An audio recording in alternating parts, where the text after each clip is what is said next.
Oi, gente.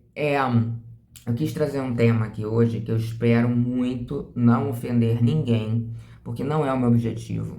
Eu quero falar das militâncias que estão acontecendo hoje em dia, que eu acho que elas são pertinentes, são lutas pertinentes de minorias, como a gente tem falado na sociedade, que realmente sofrem muito preconceito, e eu acho válido todo tipo de luta. Mas eu queria fazer uma associação ao nível que essas lutas estão tomando aos transtornos psiquiátricos. Eu queria fazer uma associação. Se nós formos falar mais ou menos do mesmo jeito, o que a gente iria exigir da sociedade? E eu vou chegar lá mostrando que tem coisas que não precisam incomodar a gente não precisa chegar ao extremo. Então eu acho que isso tem muito a ver também com a questão política que pipocou e atrapalhou a nossa cabeça, e eu acho que ainda continua prejudicando a nossa vida. A polarização extrema, né, do 13, do 22, juntando as ideologias e as achâncias, as opiniões que as pessoas têm em relação a quem votou 13 e quem votou 22. Gosto nem de falar nome aqui, porque assim, pessoalmente, independente do meu voto, eu gosto de manter as minhas amizades, pessoas que me fizeram muito bem ao longo da vida. Não vai ser isso que vai estragar uma opinião divergente à minha, ao menos que seja uma coisa extremamente absurda que até agora eu não vi. Então eu não briguei com ninguém por causa disso. Quais seriam essas militâncias? A gente sabe, mas vou listar aqui: LGBTQIAP+, não sei se eu estou falando certo a sigla, o racismo, sim, que tem que ser lutado, uma história perversa, né? A gordofobia, que realmente nós temos uma sociedade que o magro que é bonito, o gordo é feio. Isso tá mudando bem aos pouquinhos, não sou a melhor pessoa para falar, mas se você olhar catálogo de loja, já tem modelos diferentes, que antigamente era só branca e magrela. E olha só, magrela também, eu também acho que é um adjetivo pejorativo, apesar de que eu adoro ficar magrela e já tive anorexia por bullying, talvez tenha sido essa a origem, que eu sofri bullying no colégio, já contei. Então, assim, o feminismo também, que é uma coisa extremamente importante, dar voz às mulheres, dar direitos iguais e tal. E algum outro, me desculpe se eu não estiver falando aqui. Eu acho que todas essas lutas são extremamente importantes, mas elas chegam até um determinado limite. Eu vou falar, por exemplo, vou dar um exemplo de uma luta que eu estaria dentro, que seria o feminismo, porque eu sou mulher. As mulheres querem os direitos iguais. Eu concordo. Eu só acho, assim, que nós temos diferenças orgânicas. Então, assim, nós somos mais fracas de forma muscular, temos menos testosterona. Então, com isso, tem trabalhos que são mais adequados para homem, acaba sendo mais adequados para mulher. Agora, eu já cansei de falar aqui que eu gosto de dirigir, eu odeio cozinhar. Então, eu preferia ser caminhoneira a ser cozinheira. E eu acho que, tipo, o salário tem que ser igual e tal. Só que dentro desse feminismo, tem as mulheres que ficam batalhando pelo feminismo, mas ao mesmo tempo acham um absurdo dividir a conta do restaurante. Então, na minha opinião, eu acho isso uma certa hipocrisia. Porque se você quer direitos iguais e salários iguais, por que não dividir a conta do restaurante? Então, estou dando esse exemplo como uma hipocrisia na minha cabeça. E também tô achando que essas lutas estão indo um pouco além, na minha opinião. Só que eu vou botar o meu na reta, porque eu vou falar da luta psiquiátrica, o que eu acho também que seria exagero e que eu não faço. Então, os extremos estão pesados e eu queria fazer uma ressalva. Eu não fico manifestando aqui, vocês podem até ter opinião de vocês ou ter percebido por alguma coisa, qual foi o meu posicionamento político nas eleições de 2022. Mas por que eu não chego aqui e falo, eu votei 13, eu votei 22? Por quê? É para não perder seguidor? Não, de jeito nenhum. Eu não estou aqui colecionando pessoas. Sinceramente, do fundo do meu coração, eu não me posiciono politicamente aqui, eu me posiciono politicamente em termos de conceitos. Por exemplo, eu acho que o governo, ele tem que valorizar a saúde pública, dar condições às pessoas de terem um tratamento psiquiátrico adequado no SUS, CAPES, por aí vai. Se é o Bolsonaro que vai fazer isso, vou falar que, ó, que bom. Se é o Lula que vai fazer isso, vou falar que bom. Então, essa questão política, como também já tratei do dia a dia dos psiquiatras, funcionários públicos de postos de saúde, por exemplo, como tem 15 minutos para atender uma pessoa e isso é extremamente incabível. Então, quando eu falo de luta política, é desse lado e eu não estou me fazendo de santa. Por que que eu não falo sou 13 e 22? Ou 22, porque independente de você ser 13 ou 22, ter votado dessa maneira, seja por qual motivo for, eu não quero deixar de te ajudar. Então, de repente, se eu chegar aqui e falar, eu sou 13, eu sou Lula e odeio Bolsonaro, de repente, uma pessoa pode ficar com alguma opinião em relação a mim, já que a polarização está muito extrema, como eu nunca vi na vida, e de repente parar de me seguir e perder a oportunidade de conversar a respeito de uma coisa muito importante que é a saúde mental. Então, um exemplo que eu tenho aqui, que eu já procurei para mostrar para vocês, que talvez vocês conheçam, é que o TSE criou que eles estão chamando, né? Que são as expressões racistas que nós temos que evitar. Se você for botar lá no Google TSE, Tribunal Superior Eleitoral, tá? Você vai ver, tem uma cartilha que é a coisa tá preta, cabelo ruim, chuta que é macumba, não sou tuas negas e etc. Então tem muito vocabulário aí para ser evitado. Eu vou dizer, eu não concordo com todos, mas isso é problema meu, não é assunto para o nosso Instagram. Mas eu tô falando isso que eu não concordo com todos para dizer que eu não concordo com o extremismo. E diante desse, que para mim eu posso falar, esclarecer quando eu quero explicar alguma coisa, na minha singela opinião. Então, eu vou colocar aqui para vocês uma lista imitando a cartela do TSE. Vou fazer outra ressalva. TSE é o Tribunal Superior Eleitoral. Tribunal Superior Eleitoral não legisla nada, são apenas sugestões. Porque para essas expressões serem proibidas, o trâmite legal teria que ser gigante. A decisão não é do TSE e com certeza várias outras pessoas, inclusive peritos da língua portuguesa, teriam que entrar. Mas vamos entrar para a nossa lista de expressões e frases que deveriam ser proibidas para gente?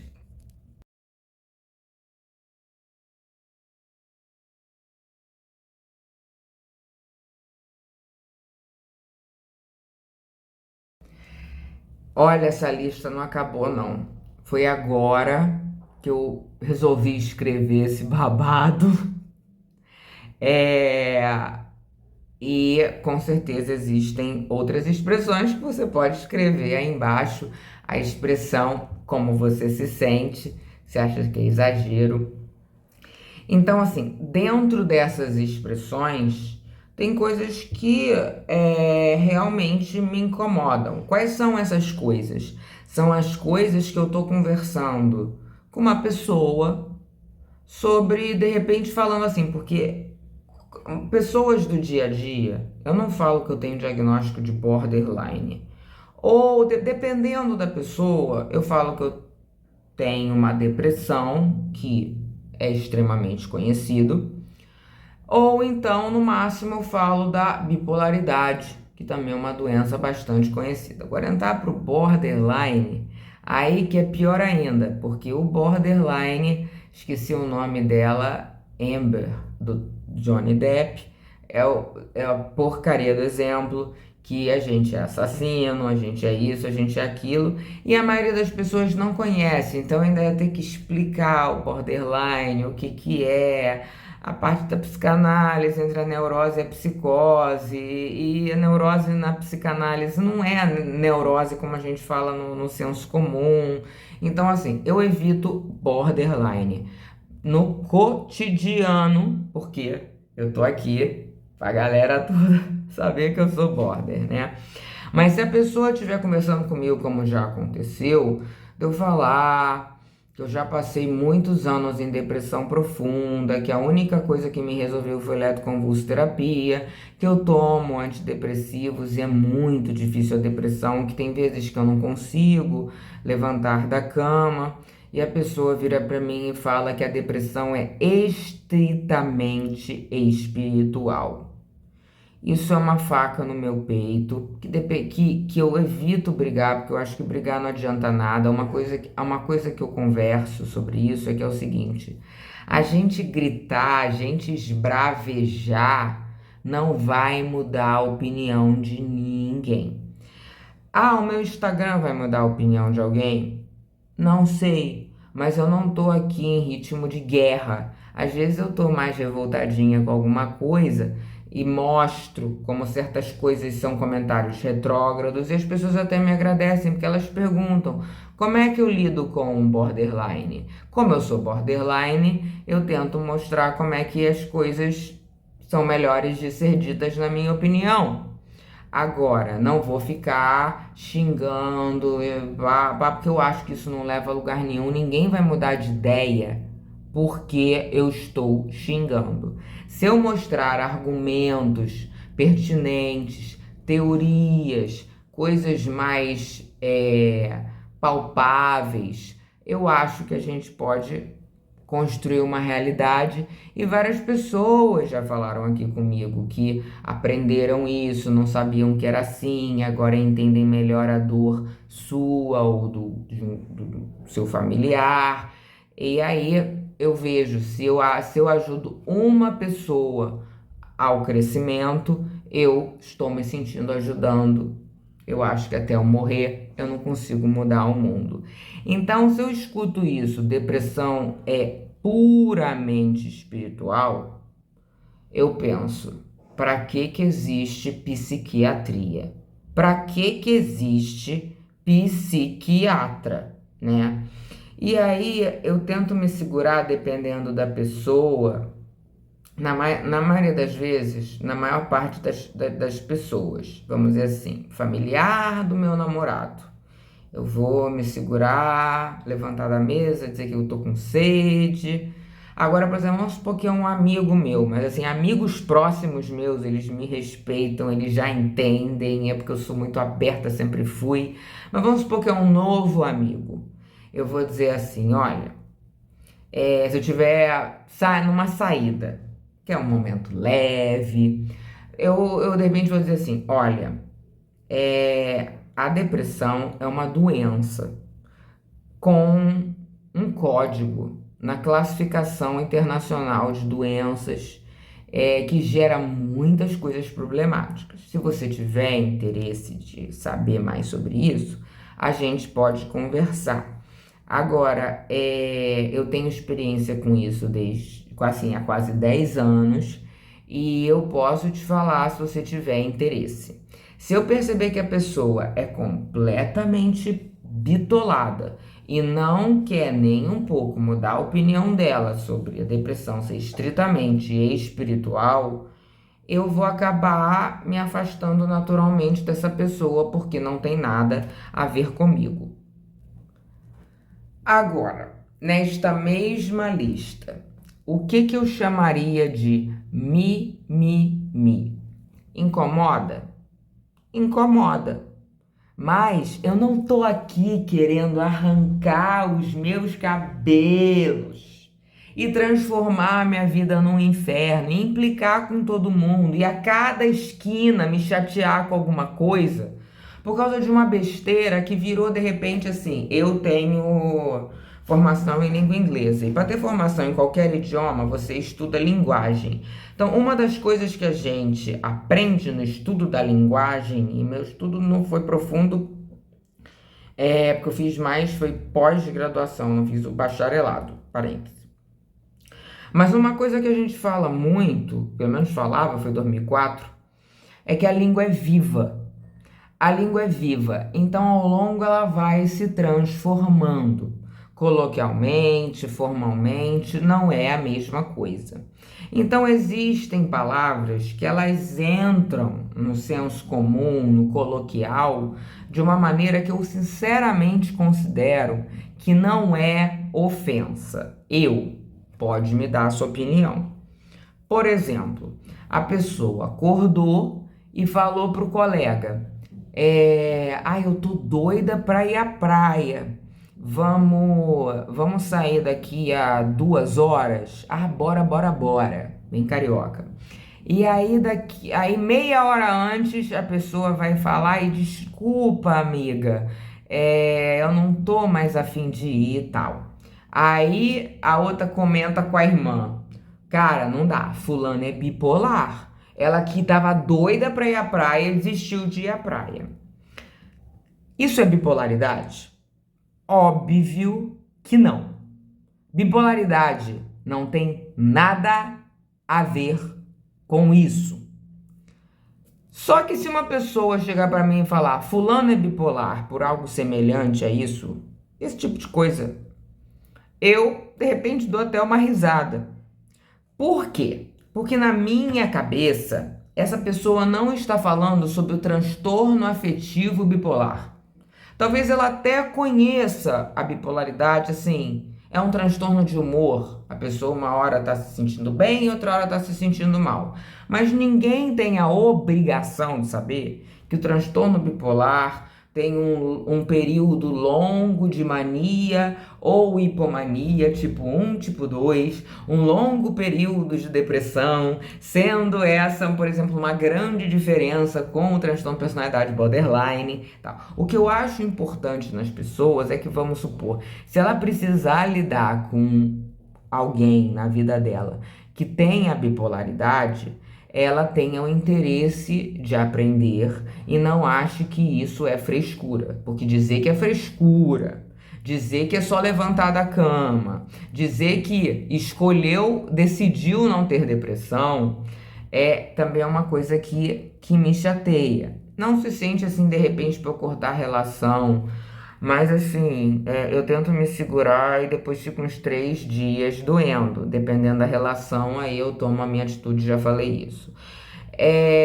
Mas assim, se não for esse caso, for apenas um comentário qualquer do dia a dia, eu sinceramente não me incomodo.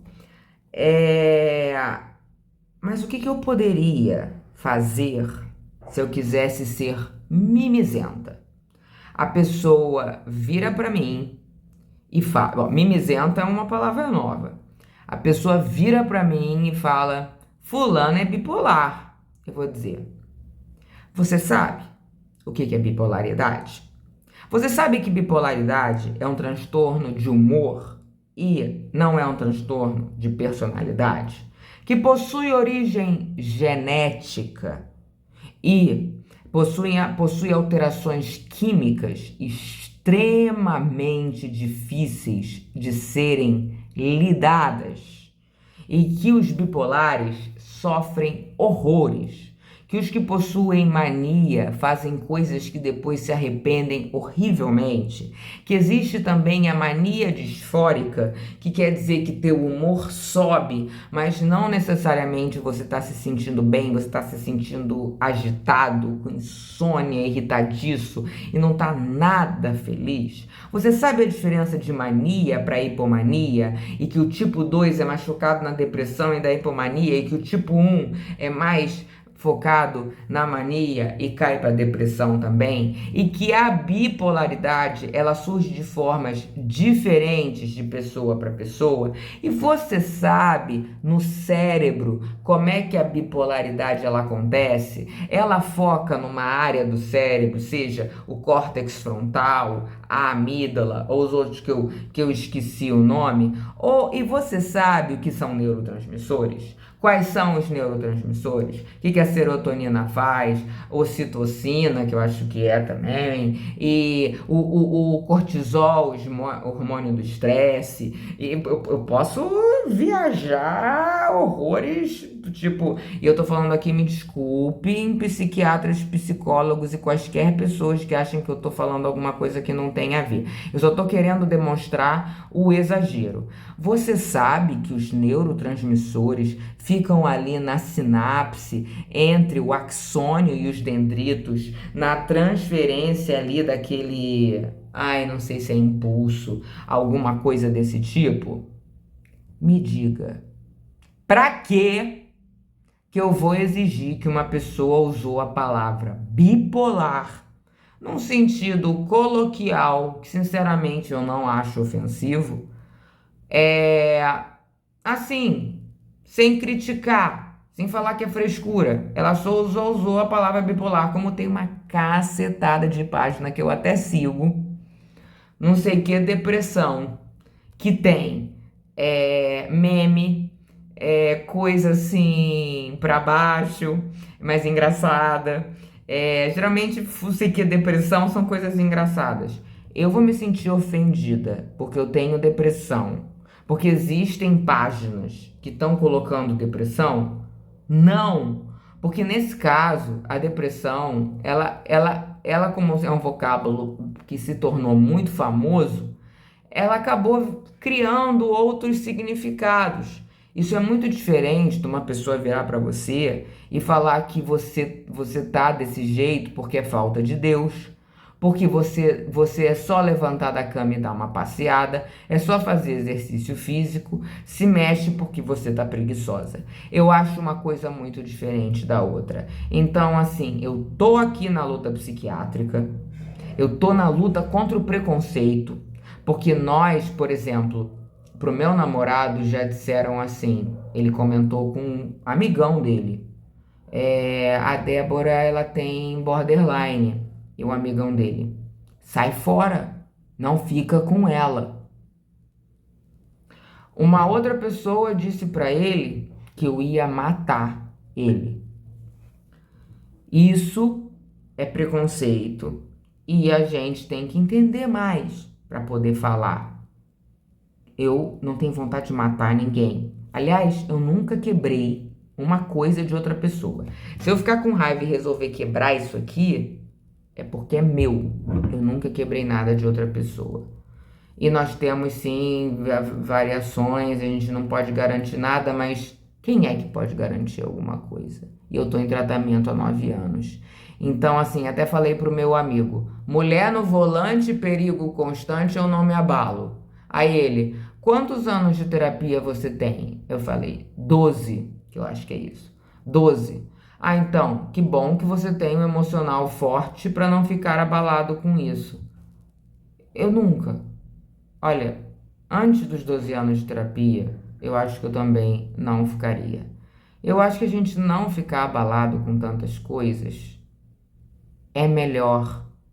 Então, assim, eu vou botar a lista aí de novo para você até pensar o que é besteira, o que não é, na sua opinião, é claro, mas eu acho que a gente tem que exercitar, viver de maneira leve, levar as coisas menos a sério e até quando a gente ouvir de uma pessoa que a depressão é puramente espiritual, dependendo dessa pessoa, a gente criar, assim, se a gente não puder cortar relações com essa pessoa, não quer brigar com essa pessoa, a gente criar, eu tenho que fazer isso, criar estratégias de continuar convivendo com essa pessoa numa boa, porque não vai mudar nada. Eu prefiro que essa pessoa, dependendo assim, vamos supor, se ela é a tia do meu namorado, que a tia-avó, que não adianta, na época dela era outra coisa, ela não vai pegar e se debruçar sobre os meandros da depressão. De repente até já teve, mas não tinha esse diagnóstico. DSM era Manual de Psiquiatria americano. era outra coisa. Então, assim, sabe essas coisas que não adiantam? É melhor ignorar, deixar, ela não vai entender. Então, a melhor opção é não falar. Se eu estiver me sentindo deprimida e não puder ir, por exemplo, no chá da tarde da casa dela, eu posso falar que eu tô com uma baita enxaqueca, com uma cólica menstrual danada, e isso não é a gente não lutar. Eu acho que lutar tem que ser com inteligência, tem que ser com estratégia e não transformar tudo num desastre ao ponto, inclusive, da gente perder as nossas amizades. Eu pensei em fazer um vídeo pequeno, eu não consigo. Vou botar aí a lista de novo. E se vocês quiserem complementar, eu vou adorar. E esse foi meu desabafo do dia.